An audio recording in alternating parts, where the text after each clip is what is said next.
Shalom bien-aimés dans le Seigneur, notre méditation du jour s'intitule « Restez focus à tout prix ». Deuxième partie et la fin. Nous tirons notre texte dans Nombre chapitre 21, verset 9, qui nous dit ceci. Moïse fit un serpent d'airain et le plaça sur une perche. Et quiconque avait été mordu par un serpent et regardait le serpent d'airain conservait la vie. Alléluia. Dans la poursuite d'une vie comblée avec Dieu, notre capacité à rester focus vaut plus que notre force. Dans notre texte, les enfants d'Israël avaient péché contre Dieu et Moïse. Ils commençaient alors à mourir sous les morsures des serpents du désert. Ils crièrent à Moïse et il pria Dieu pour eux. L'Éternel dit à Moïse d'élever un serpent d'airain sur une perche et celui qui regardera ce serpent ne mourra point. Remarquez que, même si les autres serpents mordaient les enfants d'Israël, Dieu leur a demandé de regarder le serpent de Moïse et ils vivraient. C'est-à-dire, si les enfants d'Israël désiraient vivre, leur capacité à rester focus sur le serpent de Moïse était plus importante que les blessures des autres serpents. Malgré cela, plusieurs avaient préféré mourir. Voyez-vous, ce n'est pas le nombre de vos problèmes qui compte, mais votre capacité à rester focus sur la présence de Dieu avec vous.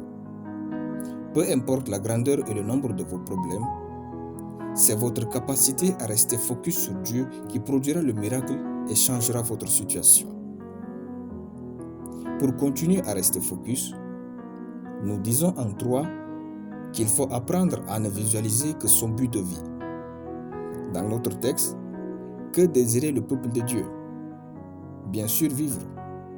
Mais ceux qui sont morts avaient plus préféré voir les autres serpents que celui qui devrait les faire vivre. Les hommes qui réussissent sont ces types d'hommes qui se sont dit que leur objectif est plus beau à visualiser que leurs problèmes actuels. Ne visualisez que votre but et vos rêves. Relevez les défis qui vous rapprochent de ceux-ci et restez focus. 4. Il faut apprendre à passer du temps avec des gens qui croient en vous et avec qui vous passez des moments agréables. Les gens qui croient en vous, il n'y a rien de meilleur que de tomber sur eux. 5. Il faut apprendre à vous attacher à ce qui vous pousse vers votre vie idéale. 6. Il faut apprendre à faire de meilleures et de bonnes choses de manière intentionnelle pour atteindre vos objectifs.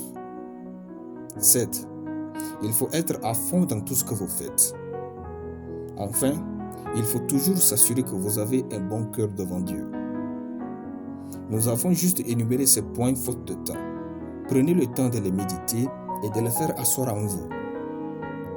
Si beaucoup de gens ne sont pas arrêtés en route pour répondre aux passants qui les injuriaient et les méprisaient, ils auraient réussi leur vie depuis longtemps et eu tout ce que Dieu avait pour eux dans ce monde.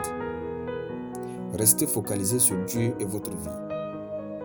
Pour accomplir notre destinée, nous devons rester focalisés. Alléluia. Nous allons prier. Merci Seigneur pour ta parole en moi. Je confesse que je vis une vie pleine de joie, de bonheur et de paix. Les distractions, peu importe sous quelle forme elles se présentent à moi, je les domine et je vis une vie passionnante et passionnée. Je déclare que je poursuis mes objectifs et je les atteins au nom de Jésus. Amen. La lecture biblique en une année, Actes chapitre 3 à Actes chapitre 4. Soyez bénis, c'était le pain du ciel.